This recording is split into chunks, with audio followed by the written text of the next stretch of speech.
Hey everyone, it's Dr. Ramani. I'm going to offer you a different way to think about love bombing that may make more sense than the love bombing. I was talking with all these ideas come from, I'm always talking with folks, right? I was talking with someone the other day, and we were talking about the disorientation that happens when you're love bombed.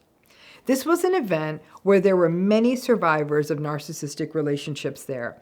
And the hard part that people were often struggling with was the self-shaming about falling for the love bombing or even enjoying the love bombing. Love bombing is disorienting. It's disorienting because it may feel like the answer to a lifetime of wanting to be seen or to believe the fictional fairy tales we have been fed, or the sense of, well, I asked for or prayed for or said intentions to find true love, and this is so overwhelming, so this must be it. This woman I was talking with, as many people who are love bombed, she was really smart. We really need to can this narrative that people who are vulnerable to love bombing are people who are needy or sad or lost or weak or foolish. It's none of the above. It's as though the love bombing was custom made for you by some kind of malevolent AI data mining robot that knows exactly what you care about and value. And hold on to your hat, folks. As AI evolves, love bombing is definitely going to get worse. And so we feel as though, when we're being love bombed, as though we are in something special and unreal. It may be the person who is convinced that they'll never find love again after another relationship ends, and presto, the narcissistic person shows up. Or the person who wants to find a person who treats them as an equal, and then bam, the narcissistic person is talking all kinds of balance and we're a team and I see us as equals kind of nonsense.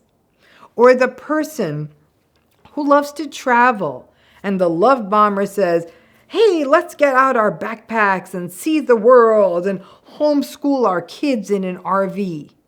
They pay attention to your dreams, to that stuff you share with them, and they figure out how to download you long enough to tailor the love bombing to you. And once that begins, so too does the cognitive dissonance and the justifying. And then they may not be able to forever keep being on point, but we start filling in the holes. We want this to work.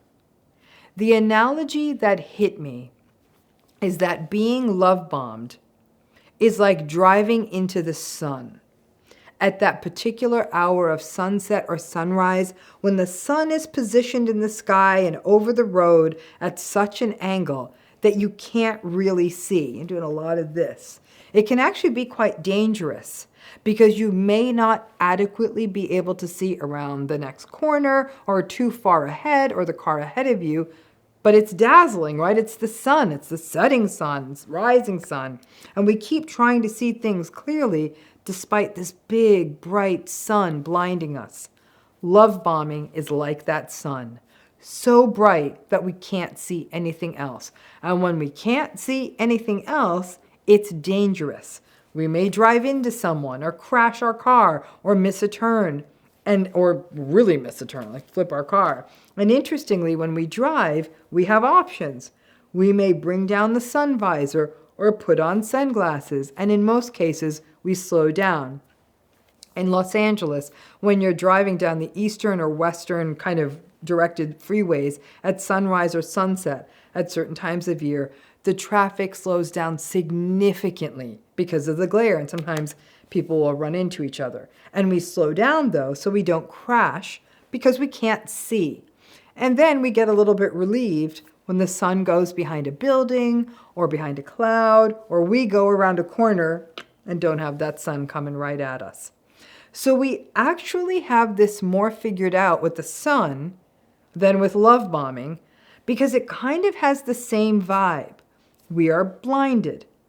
But the problem is that we often do not slow down, and the equivalent of a sun visor or sunglasses may be the attempt to try to see what's happening more clearly or get ourselves to safety. But we don't think like that when we are in the acute throes of love bombing. But at least with the rising or setting sun, ultimately it disappears and we can drive safely. With the love bomber, they transition into devaluing us. I guess that is their setting sun.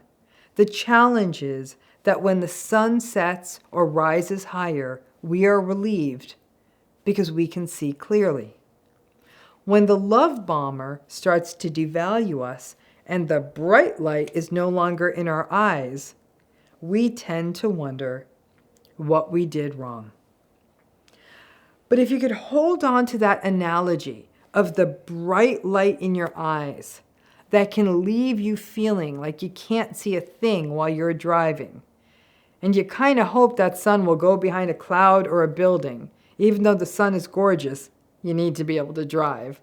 Unfortunately, the narcissistic love bomber rarely sort of disappears at the beginning, doesn't just sort of hide behind a building. So we just keep hurtling towards that big, bright light.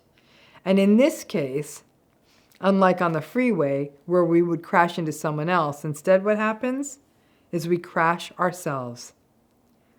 If it's too bright and shiny, if any relationship is too bright and shiny, maybe take a detour or get some really good sunglasses. Thanks again.